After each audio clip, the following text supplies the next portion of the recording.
Bro, you going to the track, bro? Yeah, bro. I'm going to the track, man. I'm gonna do some laps, get some video. It's gonna be pretty rad. Oh, cool, man. Nice video. You know how fast you were going? Do you know how many G's you were pulling? Nah, you know what gear you were even in? I think it's about third, maybe.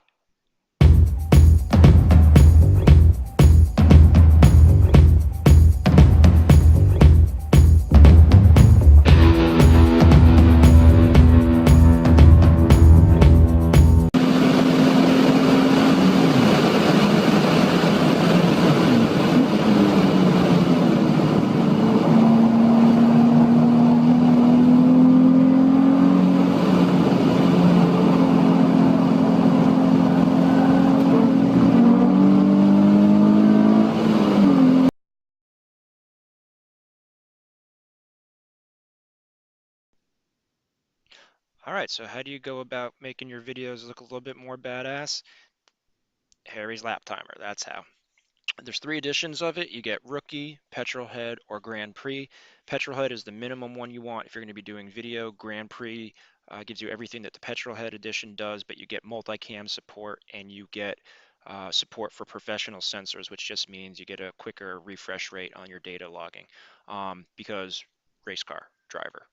Anyway, if you can't decide which one you want, you can start with Petrolhead and you can upgrade to the Grand Prix Edition later for just a few bucks more. You don't have to rebuy the whole Grand Prix Edition.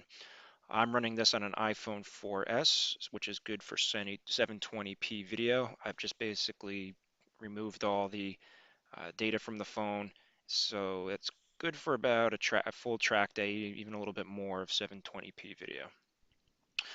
This is now asking me about Bluetooth accessories, which I will cover in the second video. Um, this video, we're just going to go over the capabilities of the Harry's app, and the next video, I'm going to show you how to hook up all kinds of other accessories to it to get the most out of your data and video. So let's get in here. This is the main screen. The first place that you would go is prepare race, and here you can define your user. So define that I'm the one that's driving and this is the vehicle that I will be driving. Simple. Go in here and you can load track, and Harry's Lap Timer has a bunch of different tracks from all over the world. Right now we're sorted by the ones that are near me. Since we're in New Jersey here, we got Monticello, New Jersey Motorsports Park, we got Raceway Park, and Pocono Raceway, etc. So that's kind of neat. You can also go into all and see all the different tracks all over the world. We've got ones in Africa, Asia, Germany, whole shebang. It's pretty expansive in that department.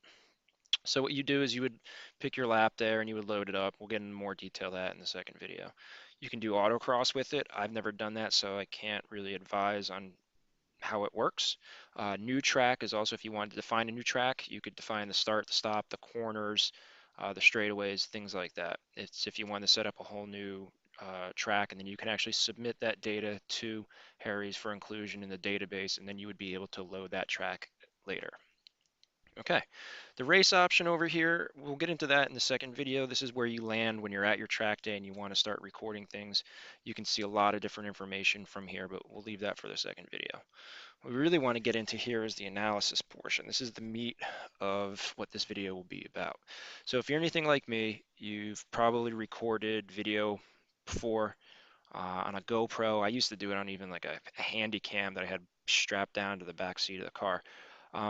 But where you get cool video, you don't really get a whole lot of information about it. If you want to know your lap time, you got to go back and with the stopwatch and time your laps, or read the counter off of the video. It's very tedious, and you can't do it real time. You can't do it while you're at the track. You got to go home and dump all the data, and it just takes a long time. And this is where Harry's really shines. So let's get into the lap lists here. You can see I had a couple of days worth of track events at Thunderbolt and Lightning at New Jersey Motorsports Park here. Right now, we're just looking at every lap that was done, just kind of sorted grossly by what track it was on. This is covering multiple sessions, multiple days, etc. We can go up at the top here. We can sort by track. You can see that I got 62 total laps at Lightning on this phone, 70 at Thunderbolt. And it's broken up by days here, November 5th, November 6th. We can go into session. You can see, at Lightning on June 17th between 9:02 and 9:29, it did 15 laps. So it's just a nice way to find your data when you want it. You can go by year too as well. So we're going to go over to track here. They have what they call these certified track sets, where you can go in and it's not. Let me refresh it.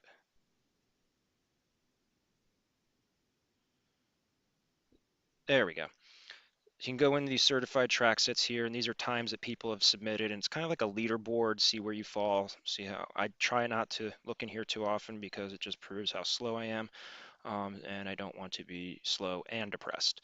So, but is it an option? It is there if you want to take a look at it. Apparently, it's verified somehow to make sure that you're not submitting fake times. I don't know how exactly they do that, but take it for what it's worth.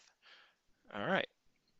So from within the analysis here, we can go in and say, let's pick this day. And you can see all the different sessions that we had and all the different laps. And I will just pick one of these right here. We're going to go with this one right here. So when you open this up, you get the date, you get the time, you get how this was done with automatic recording, which is really nice feature. You set it up, and the phone uses GPS to know where the start finish line of the track is, so you don't have to touch anything once you're going. You just let it run. It's got the track, it's got the vehicle, it's got the lap number. You can put this as a status right to Facebook, or you could tweet it, etc.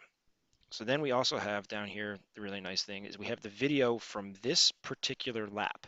You don't have to do any editing or do anything. You can just go and hit play, and it'll bring up the video from that lap already cut, and even with the data overlay already going. Sorry, I can't put it in the landscape mode. My screen capture program will not let me do that. But right away, you can go take a look at it. You don't have to do any processing later. So you know exactly what your lap time was. You can go down here into the data recording area, and it's got a heat map of your lateral Gs around the track. You can open that up. You can see all the turns numbered. You can see the start finish. You can go into charts here. You can see your speed as opposed to your position on the track, which is quite nice. You can see your overall G on this scatter diagram here. They have lateral Gs at different points on the track. They have linear acceleration at different points on the track, and they actually have your elevation at different points on the track. So there's a lot of data here if you want to sort through it. Then you can go into this area, which is the times for all of the laps. Right now we have all laps on, I think this was Thunderbolt that I chose, and you can see here they're all listed. You can zoom in on them, and all of your lap times are listed below it. 2:24, 1:48, 1:46. There's a 6-minute lap in there. That must have been a cool down or something happened on track. But what's nice about this, though, is that you can open up this little key over here, and it'll tell you exactly what was going on at that or in this data. So green is the absolute fastest sector or lap. Blue is the fastest sector or lap at the time recorded. It does a virtual best lap, which means it takes all of your best sections, even if it's from different laps, and puts it together to say theoretically what you would run if you ran a perfect lap from the combination of your best ones. And then the red one is just the one that you've selected. So you can see here on this lap right, out of all the laps I ever ran that are on this phone, this lap right here I had the best, I believe that's the best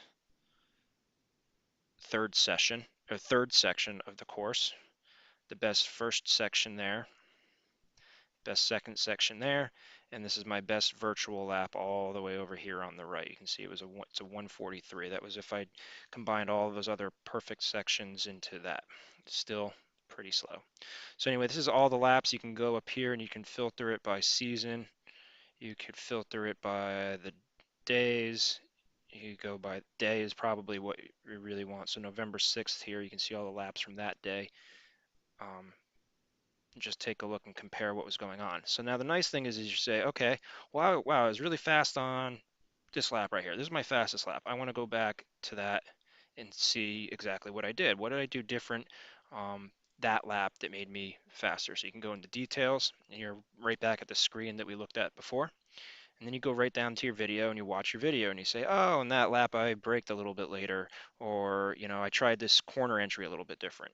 Um, so with all this kind of data here, you can, if you start to analyze it and come up with a method of using it, you could really start to improve your lap times. So what I like to do is when I'm at the track, I'll take a couple laps and then I'll try to find an instructor to get in the car with me and run the laps again.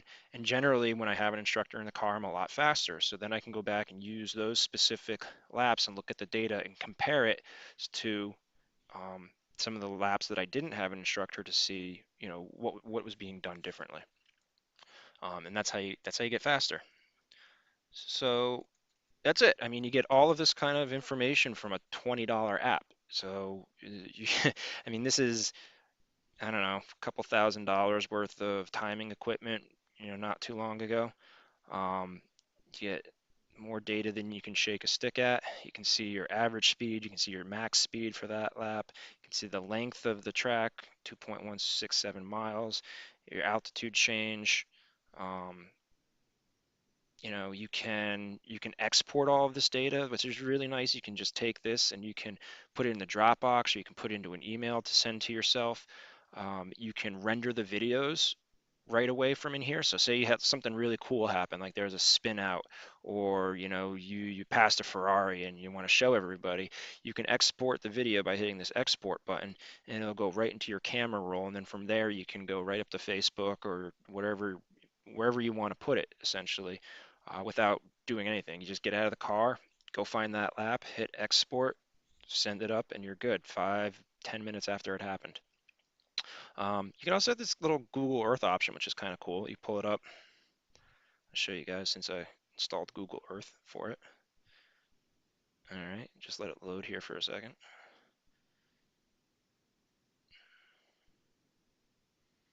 iPhone 4S is not the quickest thing out there. All right, so we're doing this little fly in here, and it's just giving you the track and the GPS heat map overlaid on a satellite image, which is kind of cool. All right, well, that does it for part one of this series. In the second part, I'll show you how to overlay some additional data points such as throttle position, RPM, and what gear you're in. Also, we'll cover some of the external hardware that we use, an OBD2 sensor that's either Bluetooth or Wi-Fi to interface with the phone to get some additional data. So if you like this video, or if you want to be notified of when part two is released, don't forget to hit that subscribe button. And if you like this video, don't forget to hit the like button. Thanks for watching.